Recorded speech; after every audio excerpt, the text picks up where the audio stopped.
Assalamualaikum warahmatullahi wabarakatuh. Subhanallah walhamdulillah wa la ilaha illallah wallahu akbar. Subhanallah walhamdulillah wa la ilaha illallah wallahu akbar. Subhanallah walhamdulillah wa la ilaha illallah wallahu akbar. Innal hamdalillah nahmaduhu wa nasta'inuhu wa nastaghfiruh wa na'udzu billahi min shururi anfusina ومن سيئات أعمالنا من يهده الله فلا مضل له ومن يضلله فلا هادي له أشهد أن لا إله إلا الله وحده لا شريك له وأشهد أن محمدا عبده ورسوله اللهم صل وسلم وبارك وكرم على هذا النبي الكريم وعلى آله وأصحابه ومن سار على نهجه واستنى بسنته إلى يوم الدين وبعد. قالوا سبحانك لا علم لنا إلا ما علمتنا إنك أنت العليم الحكيم اللهم علمنا ما ينفعنا وانفعنا بما علمتنا وزدنا علما أصلح لنا شؤوننا كلها ولا تكلنا إلى أنفسنا طرفة عين حمد الله يا رب العالمين. Alhamdulillah, bersyukur kita kepada Allah Subhanahu wa taala. Para jamaah sekalian, hamba-hamba Allah yang rindu kepada Rasulullah sallallahu alaihi wasallam, yang terus berupaya untuk meningkatkan amaliyah ketaatan kepada Allah Subhanahu wa taala. Di pagi hari ini Allah Subhanahu wa taala masih memberikan nikmat sehat wal afiat kepada kita semua. Allah mudahkan upaya usaha kita untuk melakukan amaliyah amal-amal ketaatan kepada Allah Subhanahu wa taala. Tentunya kita berharap memohon kepada Allah Subhanahu wa taala sekecil apapun amaliyah ketaatan amal soleh yang kita lakukan, semoga Allah balas dengan sebaik-baik balasan di dunia wal akhirah. Salawat dan salam terlupa kita sampaikan kepada Rasul mulia sallallahu alaihi wasallam, kepada keluarga dan seluruh sahabat-sahabat beliau. Semoga dengan salawat salam kita Allah Subhanahu wa taala melayakkan memantaskan kita semua kala mendapatkan syafaat Rasulullah sallallahu alaihi wasallam. Hai jemaah sekalian Allah muliakan, apa kabar semuanya? Alhamdulillah. Tidak ada yang boleh mengantuk. Hadirkan pendengaran, hadirkan hati. Semoga Allah Subhanahu wa taala memberikan kita, Allah anugerahkan ilmu yang menjadi cahaya untuk kita semua, cahaya di dunia. Allah bimbing kita dengan ilmu dalam melaksanakan ketaatan-ketaatan, amal-amal ibadah sehingga diterima oleh Allah Subhanahu wa taala, dan mana ilmu ini juga semoga menjadi cahaya penuntun kita kelak sampai ke dalam surganya Allah Subhanahu wa taala. Kita lanjutkan kajian kitab Riyadhus Shalihin dari Imam An-Nawawi rahmatullah alaih. Pagi hari ini kita akan coba membahas babul al-karamu wal judu. Babul karami wal judi wal infaq fi wujuhil khair. Bab tentang al-karam wal jud. Al-karam wal jud ini kalau kita buka atau kita temukan terjemahannya di dalam bahasa Indonesia, memiliki terjemah yang sama. Al-karam wal jud diartikan sifat dermawan. Al-jud dermawan, wal karam dermawan. Namun kalau kita buka kitab kamus bahasa Arab, Lisanul Arab, ternyata al-karam wal jud memiliki perbedaan. Al-karam, kemuliaan atau kedermawanan seseorang ketika diminta oleh orang lain untuk mengulurkan bantuan, maka orang ini tidak pernah menolak. Dia selalu membantu orang lain, baik diminta ataupun tidak diminta. Ini makna al-karam. Adapun al-jud adalah orang yang tidak pernah menolak permintaan orang lain, tapi biasanya diminta terlebih dahulu. Kalau ada orang minta, la yaruddu yada sa'ilin, dia pasti kasih. Nah, ini makna al-jud. Adapun karam, kedermawanan, diminta ataupun tidak diminta, dia kasih. Dan ini disebutkan oleh para ulama. Ulama yang lain berpendapat justru sebaliknya. Al-karam adalah orang yang dermawan namun diminta terlebih dahulu. Setiap orang yang meminta tidak pernah dia tolak, dia kasih. Siapapun, enggak peduli dari mana asalnya, kenal atau tidak kenal. Mohon maaf, orang kaya atau orang miskin enggak peduli. Pokoknya dia minta, kasih udah. Adapun al-jud, dia memberikan kepada orang, baik diminta ataupun tidak diminta. Jadi ada silang pendapat di antara para ulama.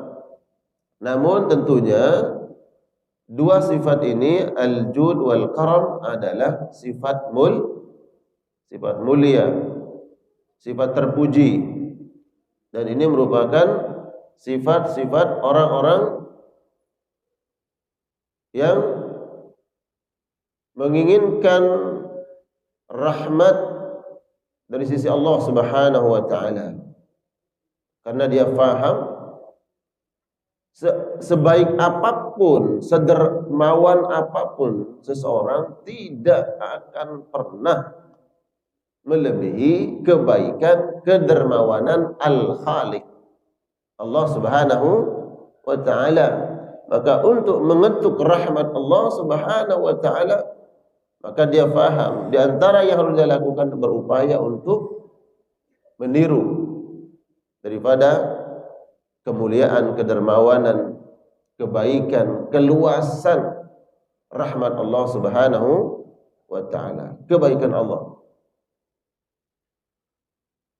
Di dalam sebuah hadis yang diriwayatkan oleh Ibnu Abbas, ini kaitannya makna al-jud. Jud itu adalah bahwa orang yang dermawan, diminta ataupun dia tidak diminta, memang sifatnya gemar, senang berbuat baik kepada orang lain. Yang mengatakan al-jud adalah sifat kebaikan, sifat dermawan yang ada pada diri seseorang. Dia memberi baik diminta ataupun tidak diminta, karena ada hadis yang diriwayatkan oleh sahabat Ibnu Abbas. Beliau mengatakan, kana Rasul sallallahu alaihi wasallam, adalah Rasulullah sallallahu alaihi wasallam ajwadan nas. Kata jud, ajwad. Ya, ajwadan nas. Nah, ini dia menggunakan hadis ini sebagai dalil yang mengatakan al-jud adalah kedermawanan yang ada pada diri seseorang. Dia memberi baik diminta ataupun tidak diminta, karena sifat ini melekat pada diri Nabi Muhammad sallallahu alaihi wasallam. Adalah Nabi Muhammad sallallahu alaihi wasallam manusia yang paling dermawan. Nah, kata dermawan di dalam hadis ini menggunakan kalimat jud, ajwad, manusia yang paling dermawan. Wa kana ajwadu ma yakun fi Ramadan, dan semakin nampak dan terlihat kedermawanan Nabi sallallahu alaihi wasallam semakin tinggi di bulan Ramadan. Di mana Rasulullah sallallahu alaihi wasallam di luar Ramadan senang, gemar, suka berbagi kepada siapa saja. Nah, semakin nampak kedermawanan Nabi sallallahu alaihi wasallam di bulan Ramadan. Nah, ini sebentar lagi kita akan memasuki bulan mulia, bulan Ramadan. Di antara amaliyah yang menjadi prioritas Nabi Muhammad sallallahu alaihi wasallam adalah berinfak di jalan Allah Subhanahu wa taala, mengeluarkan harta terbaiknya di bulan terbaik. Maka Allah akan ganti dengan sebaik-baik balasan. Ayat pertama yang dicantumkan oleh Imam An-Nawawi rahmatullah alaihi di dalam bab ini, surat Saba ayat 39. Allah Subhanahu wa taala berfirman, a'udzu billahi minasyaitonir rajim. Wa ma anfaqtum min syai'in fahuwa yukhlifuh. Ini potongan ya, potongan ayat. Wa ma anfaqtum min syai'in fahuwa yukhlifuh. Apa yang kalian nafkahkan di jalan Allah, sekecil apapun yang dikeluarkan ikhlas karena Allah, fahuwa yukhlifuhu, maka dia Allah Subhanahu wa taala akan mengganti. Allah akan berikan balasan dari apa yang kita keluarkan, sekecil apapun itu. Allah Maha menghargai. Allah Asy-Syakur. Itu makna Asy-Syakur itu bukan syukur. Asy-Syakur, dia Allah Maha menghargai setiap apa yang dikeluarkan oleh seorang hamba dari hartanya. Maka sekecil apapun yang dikeluarkan, Allah akan berikan balasan, Allah akan ganti. Kalau bicara rupiah, berapa rupiah pun yang kita ulurkan, yang kita keluarkan di jalan kebaikan, baik di masjid ataupun di tempat-tempat bantuan sosial, memberikan bantuan kepada orang yang membutuhkan, maka akan diganti oleh Allah Subhanahu wa taala 10 kali lipat, 70 kali lipat, bahkan 700 kali lipat, sesuai dengan kehendak Allah Subhanahu wa taala. Nah, ini jemaah sekalian Allah muliakan, sifat dermawan, mau berbagi, gemar berinfak di jalan Allah Subhanahu wa taala, ini adalah sifat yang disenangi oleh siapa saja. Siapa saja, dan yang melakukannya akan disenangi siapapun dia. Saya ulangi. Sifat dermawan ini disenangi oleh siapa saja. Dan disenangi siapapun yang melakukannya. Kalau ada orang yang tidak pernah sholat, mohon maaf, bukan berarti kemudian memprioritaskan amal daripada sholat. Kalau ada orang yang tidak pernah sholat, Tapi orang ini dermawan, Pak. Suka membantu tetangga, membantu orang yang membutuhkan. Kira-kira sifat ini disenangi atau tidak? Disenangi. Walaupun yang melakukannya itu orang yang tidak pernah sholat, tidak kenal Allah, tapi sifat ini pasti disenangi oleh manusia. Sebaliknya, sifat pelit dibenci oleh manusia dan dibenci terhadap siapapun. Kalau ada orang soleh, orang taat, rajin ke masjid, tapi orangnya pelit, kira-kira disenangi nggak? Hah? Enggak. Nah, tentunya bagi orang-orang yang beriman, kesempurnaan itu adalah bagaimana orang yang saleh, orang yang taat, tapi kemudian di antara sifat-sifat mulia yang melekat pada dirinya adalah al-karam. Apa itu? Dermawan, mau berbagi. Jadi jamaah sekalian Allah muliakan, agar kemudian para hamba-hamba Allah Subhanahu wa taala termotivasi, tergerak, tersemangati untuk mau mengeluarkan hartanya di jalan Allah Subhanahu wa taala, untuk berinfak di jalan Allah, maka Allah Subhanahu wa taala menghadirkan banyak ayat di dalam Al-Qur'an yang menjanjikan balasan-balasan kebaikan atas infak yang dikeluarkan oleh seorang hamba. Di antaranya surah Al-Baqarah 273, selain surat Saba tadi, wa ma tunfiqu min khairin fa innallaha bihi alim. Apa yang kalian keluarkan, kalian infakkan berupa kebaikan, khair, kebaikan, fa innallaha bihi alim. Allah mengetahui apa yang kalian keluarkan. Di dalam ayat ini ada kaitannya dengan niat berinfak dan harus jaga niat. Allah tahu apa motivasi, apa semangat seseorang kemudian dia mau mengeluarkan hartanya.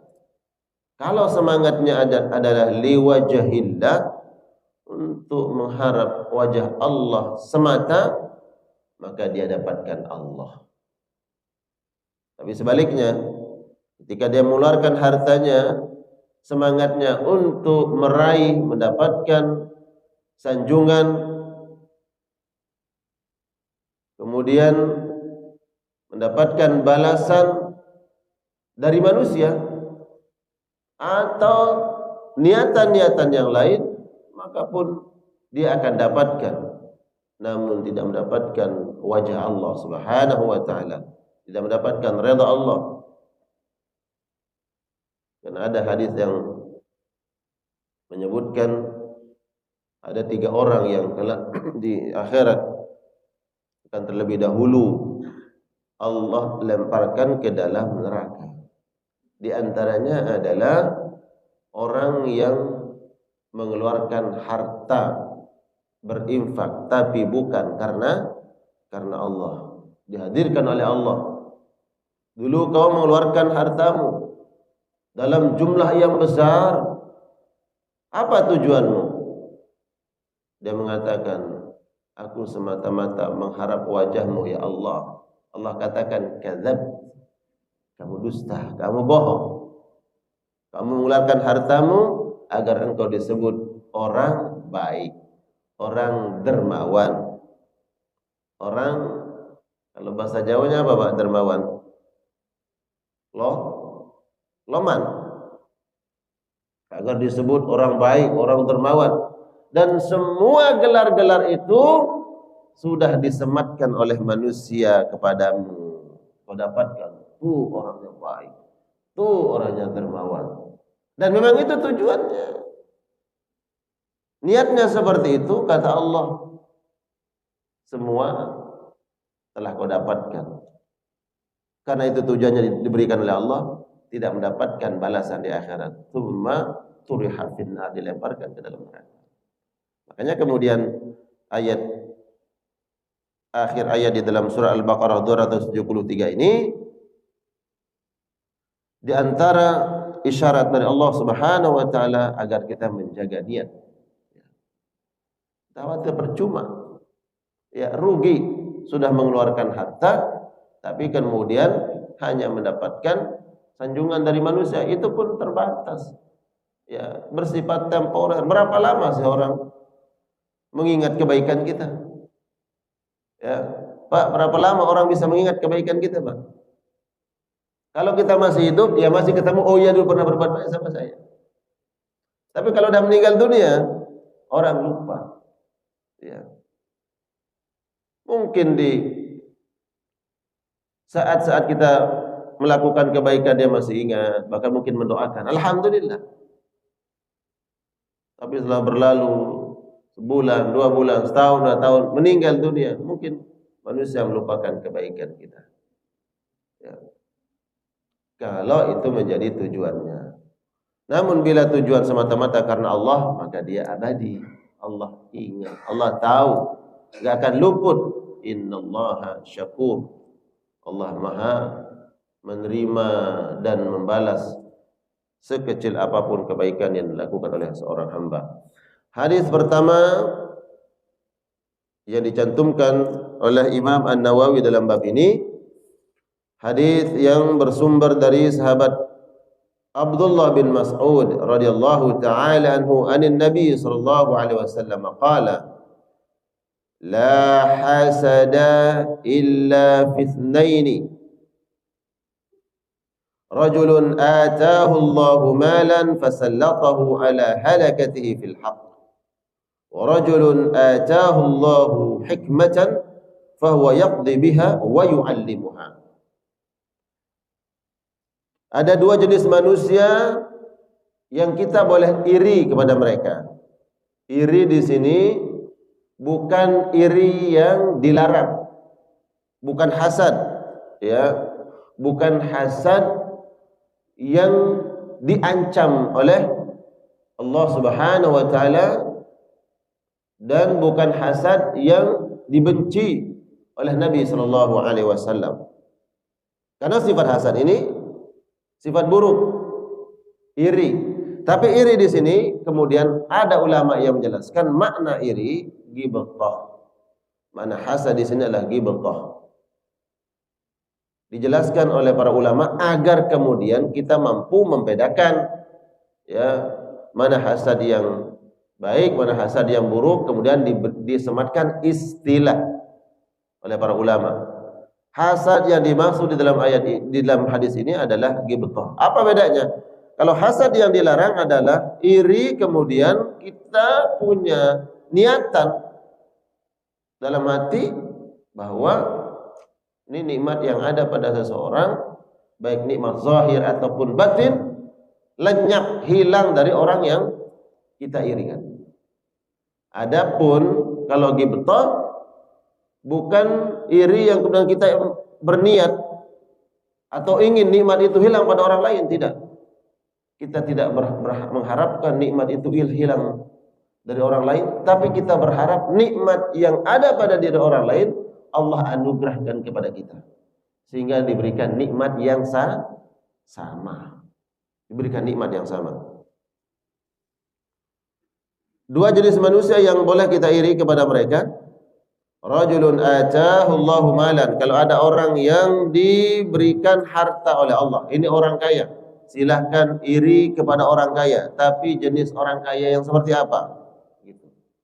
Dan irinya bukan mendoakan orang itu jatuh miskin, bukan mendoakan agar dia bangkrut, agar hartanya ludes, bukan.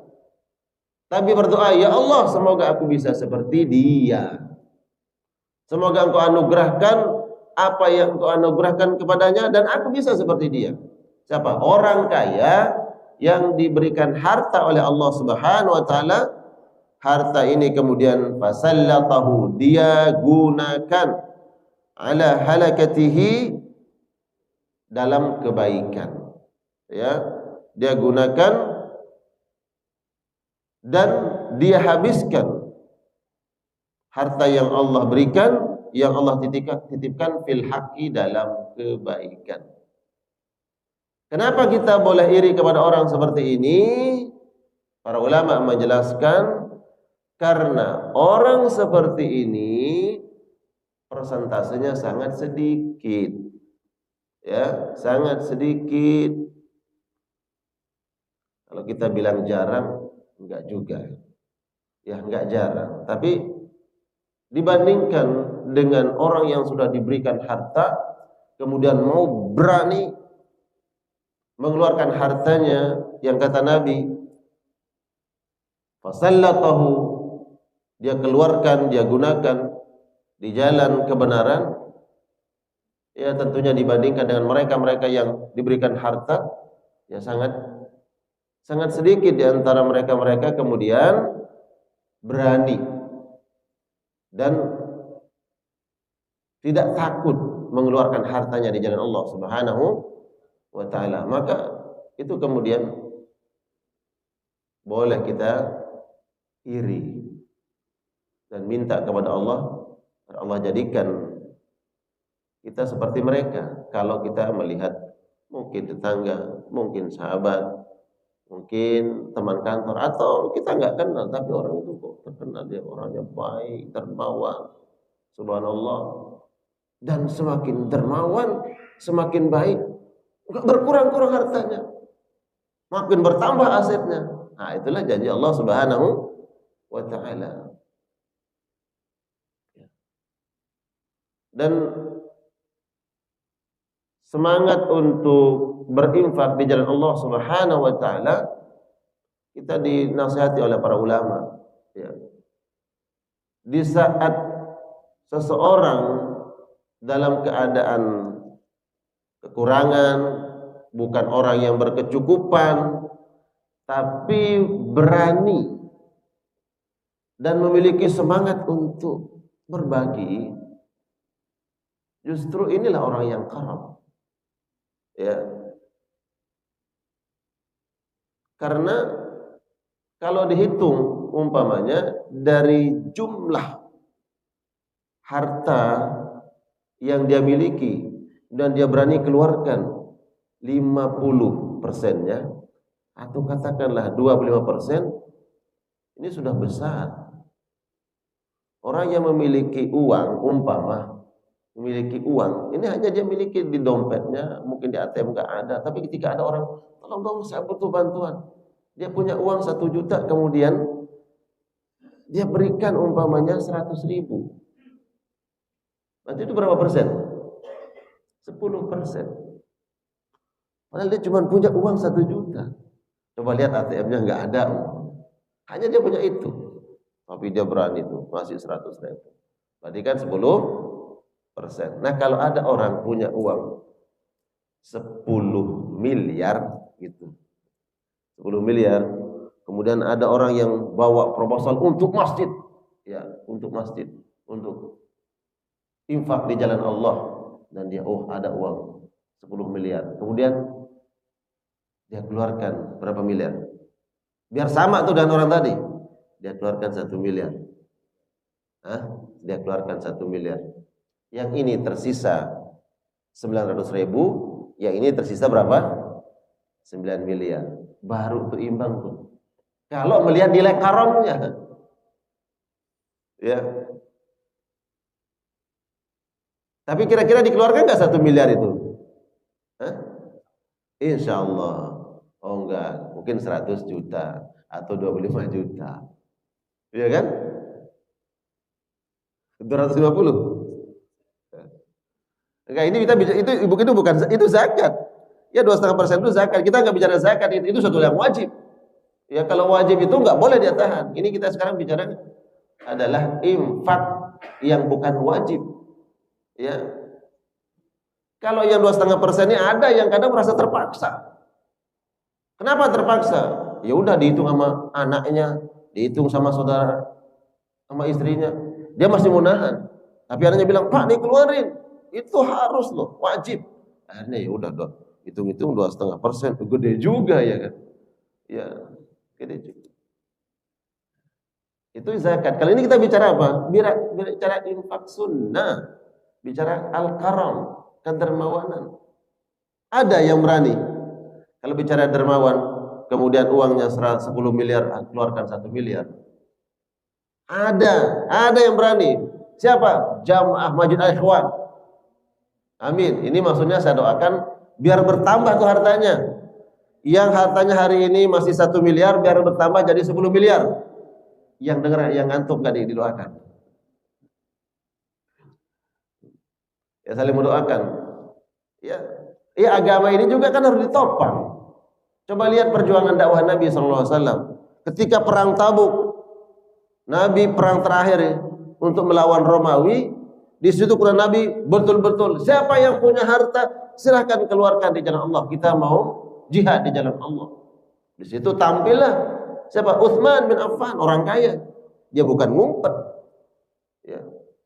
Disitulah tampil Abu Bakar. Kaget Nabi melihat jumlah apa yang dikeluarkan oleh Abu Bakar. Karena Abu Bakar tidak selevel kayanya Utsman bin Affan. Akhirnya Utsman nggak perlu ditanya oleh Nabi. Nabi tahu Utsman banyak hartanya. Bahkan sampai detik ini wakafnya masih ada di Madinah. Tapi Abu Bakar kok banyak banget yang dikeluarkan. Ditanya oleh Nabi, "Madza tarakta li ahlik?" Kau keluarkan begitu banyak ini, apa yang kau tinggalkan buat keluargamu? Apa kata Abu Bakar? Taraktu ma wa'adahullah wa rasuluhu. Yang aku tinggalkan yang tidak pernah akan habis, tidak akan pernah hilang. Apa? Janji Allah dan Rasulnya. Yang dikeluarkan di jalan Allah akan tetap abadi selama-lamanya, dibawa sampai di akhirat. Tapi kalau ini sekarang kalau saya nggak keluarkan di jalan Allah, meninggal dunia, akhirnya dibagi sono bagi sini, habis. Ya. Habis. Apa yang kita makan menjadi kotoran. Apa yang kita pakai akan lapuk. Apa yang keluarkan di jalan Allah akan abadi selama-lamanya. Bawa sampai di akhirat. Momentumnya sebentar lagi, Ramadan. Kalau kemudian masjid ini para jamaah sekalian Allah muliakan, Masjid Al-Ikhwan memiliki agenda amaliyah Ramadan A sampai Z. Banyak tuh. Ada tadarrus, ada kajian, ada acara remaja masjid, ada santunan. Ini dana yang dibutuhkan sekian. Nah, disitulah kemudian ini adalah fursah, ini kesempatan untuk apa? Untuk meletakkan, menaruh harta kita. Ya, anggap saja masjid kita ini sebagai teller. Tahu teller bank. Ya kan? Kalau kita simpan di kantong, waduh nanti habis. Ya udah datang aja ke. Ini tak titip ya, titip. Udah titip. Kalau udah titip jangan diambil. Nanti akan dapat diambil di akhirat. Dan itu akan terjaga, Pak. Akan terjaga. Nah, Nabi SAW menyebutkan bahwa bila ada jenis manusia yang Allah berikan harta, kemudian harta ini dikeluarkan, digunakan untuk kebaikan, maka minta kepada Allah agar Allah jadikan kita seperti orang tersebut. Ini jenis manusia yang disenangi oleh Allah Subhanahu wa taala dan tentunya dirindu oleh Rasulullah sallallahu alaihi wasallam. Wa rajulun ataahu Allahu hikmatan. Yang kedua, ada orang yang diberikan hikmah. Ma manal hikmah? Disebutkan oleh para ulama, mana hikmah di sini al-ilma. Ada orang yang dianugerahkan ilmu oleh Allah Subhanahu wa taala. Fahuwa yaqdi biha wa yu'allimuha. Kemudian dia amalkan ilmu ini dan dia ajarkan kepada orang lain. Ya. Berarti ada pesan di dalam ayat ini selain berinfak adalah silahkan Kalau ingin menjadi orang kaya, berdoa saja kepada Allah, minta jadi orang kaya. Tapi kaya yang diredai oleh Allah Subhanahu wa taala. Kekayaan yang menghantarkan untuk meraih akhirat. Kayanya kaya seperti Sulaiman alaihi salam. Kayanya seperti Nabi Daud alaihi salam. Jangan kaya seperti Qarun. Qarun berlimpah harta, namun harta tidak menghantarkan dia untuk meraih redha Allah Subhanahu wa taala. Justru di akhirat nanti harta itu yang akan mendorong dia, menghempaskan dia ke dalam azab neraka Allah Subhanahu wa taala. Kalau Nabi Sulaiman, Rabbi auzi'ni an ashkura ni'mataka allati an'amta 'alayya wa 'ala walidayya. Ya Allah, ini apa yang Kau berikan. Kedudukan jadi raja, orang kaya, semua dia miliki. Ya, coba baca di dalam surat Saba nanti, surat Saba tuh. Ya, diceritakan Nabi Sulaiman alaihissalam, ya, periuknya, tahu periuk Pak? Periuk, ya, periuk buat masak itu seperti danau. Bayangin, nggak tahu pokoknya gimana, seperti danau. Gimana besar periuknya itu? Ayo masak rame-rame, masak tuh. Itu masakan dibuang atau dimakan Pak? Makan, undang semua rakyatnya. Itu hartanya. Ya. Nabi Sulaiman alaihissalam, ketika beliau suatu hari lagi senang-senangnya, ya, Nabi Sulaiman alaihissalam melihat kuda-kuda yang tertambat. Kuda-kuda beliau itu gagah berani. Ya. Tidak ada kuda yang dari zaman dahulu sampai nanti nggak ada kuda yang melebihi kecepatan larinya kuda Nabi Sulaiman. Memang itu kuda dipilihkan oleh Allah. Wah, saking senangnya Nabi Sulaiman lihat kuda-kudanya, subhanallah, ini kuda-kuda yang sangat bagus. Ya, mungkin orang kaya di depan rumahnya itu berjajar apa? Ferrari. Coba sebutkan mobil-mobil yang mahal. Oh, berjajar banyak. Ya. Dilihat Nabi Sulaiman kuda-kuda kesayangannya. Akhirnya kelewat waktu sholat. Ya, syariat sholat sudah ada. Kelewat waktu sholat. Kaget Nabi Sulaiman. Gara-gara ini nih. Dia perintahkan apa? Sembelih semuanya. Sembelih itu udah korbankan saja. Ya. Disembelih. Nah, kalau Ferrari di rumah berapa banyak itu? Kemudian gara-gara itu dipolesin, dilihatin, lupa sholat. Wah, gara-gara ini nih. Jual, infakkan ke Masjid Al-Ikhwan. Ada begitu Pak? Insya Allah ada banyak. Insya Allah. Sama diam-diam. Orang-orang ikhlas itu diam, Pak. Gak perlu dia cerita. Mungkin Bapak juga gak tahu. Ya. Nah, jamaah sekalian Allah muliakan. Jadi Nabi Sulaiman alaihissalam diberikan harta dan diberikan ilmu. Harta dia gunakan di jalan Allah, ilmu jadi seorang nabi, seorang dai, ad-da'i ila Allah, menyeru kepada kebenaran. Nah, orang yang perlu kemudian kita berharap kepada Allah Subhanahu wa taala agar Allah jadikan kita seperti mereka adalah orang yang diberikan ilmu. Ini juga isyarat dari Allah agar orang yang diberikan ilmu oleh Allah, maka hendaknya ilmu tersebut untuk menegakkan syariat Allah Subhanahu wa taala, mengajak manusia untuk cinta kepada Allah. Bukan ilmu sebagai alat, na'udzubillah. Bukan ilmu sebagai alat untuk meraup dunia. Astagfirullah, kita minta ampun kepada Allah Subhanahu wa taala. Akhirnya ilmu ini jadi apa? Jadi pesanan. Coba carikan dalil. Ini boleh enggak? Dia cari dalilnya enggak boleh. Ya. Tapi kemudian diiming-imingi. Ya, iming-imingi. Coba carikan dalil. Mungkin ada dalil yang dhaif. Akhirnya dia pakai tuh. Ya. Yang penting sesuai dengan pesanan. Na'udzubillah min dzalik.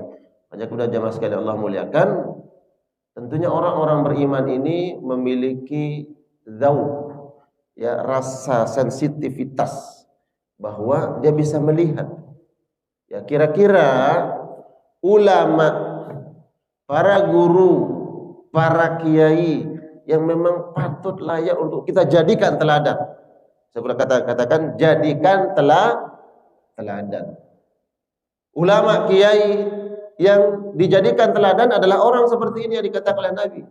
Allah berikan ilmu dia amalkan dan dia diajarkan menjadi teladan. Adapun mungkin dia tidak jadi teladan, tapi kalau dia menyampaikan, ilmu benar dia sampaikan, ya udah kita amalkan.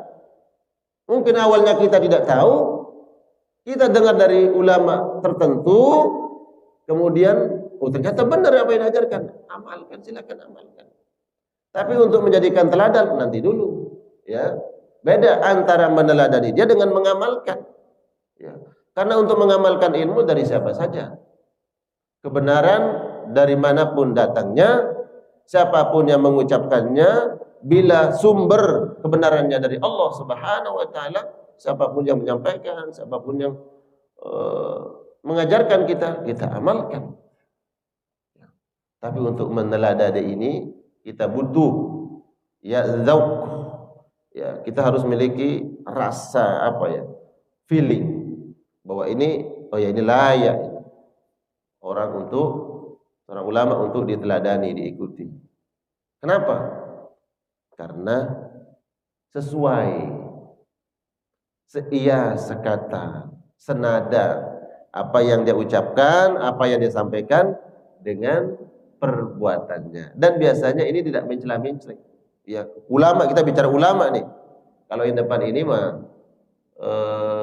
bukan ulama, ini sedang menyampaikan. Kita cari itu ulama yang betul-betul, yang tidak mencela-mencela, nggak gampang berubah.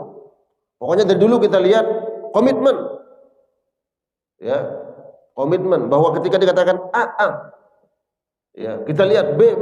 Mau siapapun yang datang, siapapun yang berikan iming-iming, apapun iming-imingnya, apapun tawarannya, dia tetap. Pokoknya tetap. Ya. Dan ini hari ini bisa kita kemudian menilai itu. Dan ini yang perlu kita ikuti, yang perlu kita teladani. Ya. Yang Nabi SAW mengatakan boleh orang iri kepada jenis manusia seperti ini, yang Allah berikan ilmu, kemudian ilmu tersebut diamalkan, ya, diamalkan dan diajarkan kepada orang lain, gemar berbagi ilmu. Saya jamaah sekalian Allah muliakan, sudah masuk waktu isyraq? Belum bunyi? Ya. Baik. Satu hadis yang kita coba bahas pada pagi hari ini, masih ada hadis berikutnya insyaallah. Nanti kajian berikutnya berarti Ramadan, ya. Insyaallah ini masih bab tentang berinfak. Jadi ya relevan tuh temanya tentang infak nanti di akhir Ramadan. Ya. Betul ya? Masih Ramadan ya? Masih. Barakallah, silakan jamaah sekalian Allah muliakan, mungkin ada yang ingin kita berikan kesempatan dulu bagi yang ingin bertanya terkait tema ini atau di luar tema. Ya. Ya, silakan. Allah.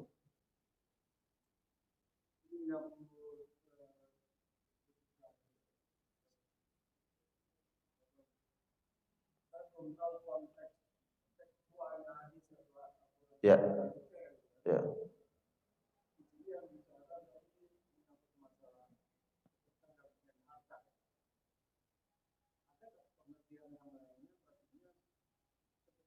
Ya. Ya. Baik. Ya. Ya. Ya.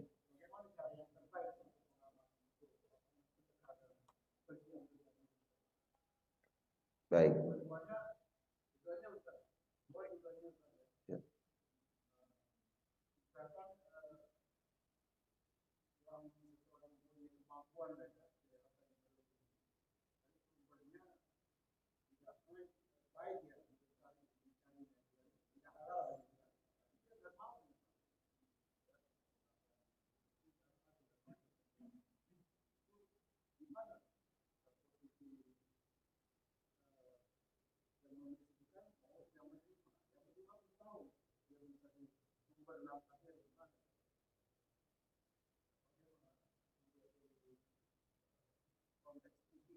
Ya. Baik, jemaah sekalian Allah muliakan, di dalam Al-Qur'an ketika ada ayat-ayat yang bicara tentang infak, kata yunfiqun, ya, maka penekanannya penekanannya adalah infak harta, ya. Namun ada beberapa ayat yang kemudian bermakna umum sehingga kata infak ini baik zahiran atau batinan. Zahir yaitu harta dikeluarkan atau yang lain. Nah, penekanan infak di dalam Al-Qur'an yang dimaksud adalah infak dengan harta. Contohnya di dalam surat Al-Imran, ya. Alladzina yunfiquna fis sarra'i wad dharra. Kata fis sarra' wad dharra, di waktu luang atau di waktu dia dalam keadaan senang, dia punya harta, atau dharra, dalam keadaan sulit, dia enggak punya harta. Nah, jadi kata infak di dalam Al-Qur'an itu maknanya adalah mengeluarkan berupa harta. Ini makna yang lebih dominan makna infak. Namun ada ayat-ayat yang disebut juga infak di dalam Al-Qur'an tidak mesti harta. Contoh tadi ayat saya baca, makanya kemudian ada ayat yang bersifat umum, wa ma tunfiqu min khairin. Saya baca tadi dalam surat Al-Baqarah, apa yang engkau keluarkan berupa kebaikan. Berupa kata khairin ini, kebaikan ini masih bersifat umum.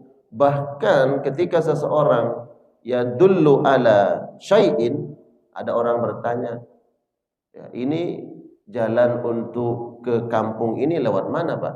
Dia mengatakan, oh, Bapak ambil jalannya sebelah kanan ya? Ya dulu ala. Dia menunjukkan, ini bukan harta, tapi dia hanya sekedar menunjukin orang. Ya, maka itu pun dimasukkan kategori infak. Ya, namun tentunya ayat kata infak itu lebih dominan maknanya adalah dengan harta. Orang yang berbagi ilmu juga disebut berinfak dengan ilmu. Kalau kita maknai antara infak dengan sedekah, ya. Jadi makna dominan dalam Al-Qur'an ketika nyebut infak itu adalah harta. Ya, kecuali nanti ada ayat-ayat yang bersifat umum. Contohnya tadi, kebaikan. Kebaikan itu masih banyak. Apa yang engkau infakkan berupa kebaikan, kebaikan itu masih banyak. Ya. Bahkan kita berbagi ilmu juga khair, kebaikan. Kita menunjukkan orang lain sesuatu yang bermanfaat juga khair. Orang punya skill tertentu yang tidak dimiliki oleh orang lain, kemudian dia mau tuh berbagi ilmu, itu juga infak dalam bentuk umum. Nah, ketika kemudian ada siagul kalam, maksudnya adalah susunan ayat itu kemudian betul-betul menunjukkan bahwa yang dimaksud adalah infak harta, maka kita jangan tarik bahwa ini sifat umum. Tidak. Contoh tadi, fis sarra wad dharra. Berarti makna infak di sini adalah mengeluarkan harta. Karena ayat mengatakan di waktu dalam keadaan dia senang, artinya dia punya harta, ataupun dharra, dalam kesulitan, artinya kekurangan harta, dia mau infak. Berarti maksudnya adalah bukan infak umum, tapi infak harta. Ya. Jadi jamaah sekalian Allah muliakan, tentunya jalan-jalan kebaikan ini banyak. Ya, di antaranya adalah kita berbagi apa yang kita miliki yang kemudian bermanfaat untuk orang lain. Kita tidak punya harta, kita nggak berbagi harta, kita berbagi ilmu. Ya, kita nggak punya apa-apa, ya bila berbagi kesenangan. Gimana aja berbagi kesenangan? Ya menghibur orang yang sedang sedih, kemudian kita berusaha untuk menghiburnya. Itu disebut dengan yahutsu, menghibur itu. Sebagaimana orang yang mendapat musibah kemudian kita datang menghibur orang yang mendapatkan musibah juga bagian dari khair, kebaikan. Karena dia nggak bisa berinfak dengan harta, dia berinfak dengan kebaikan yang bersifat umum. Nah, terkait dengan infak kita nggak tahu nih dia dapat dari mana nih, halal atau haram. Ya, dalam fikih sebenarnya kita tidak dituntut untuk bertanya. Umpama saya dapat hadiah dari si fulan, gitu. Atau dia berinfak, nggak perlu saya tanya, kamu dapat dari mana? Ya, halal atau haram? Ya, dalam fikih itu nggak perlu ditanya. Sebagaimana Umar bin Khattab pernah suatu hari dengan sahabat lewat di suatu rumah, kemudian tiba-tiba ada air yang tumpah. Air ini, rumah ini bukan miliknya orang muslim, tumpahlah air itu. Kemudian sahabat mengatakan, ini air, ini tadi kan sholat nih, baju kita kena dengan air itu. Khawatir air ini air najis, karena ini bukan punya orang muslim. Ya, kata Umar, nggak perlu kau tanya pemilik rumah air ini air suci atau tidak. Ya, kembalikan kepada hukum asal, air itu suci, kecuali kalau kecium baunya, tiba-tiba kecium bau yang kotor, ya, yang najis, ya udah. Tapi kalau enggak perlu, gitu. Nah, kalau kita lihat dari sisi fikih nggak perlu bertanya. Tapi ada orang-orang yang wara'. Sebagaimana saya makan di warung, Pak. Di warung. Pesanlah saya, mau lauk apa, Pak? Ayam. Ayam itu disembelih atau tidak?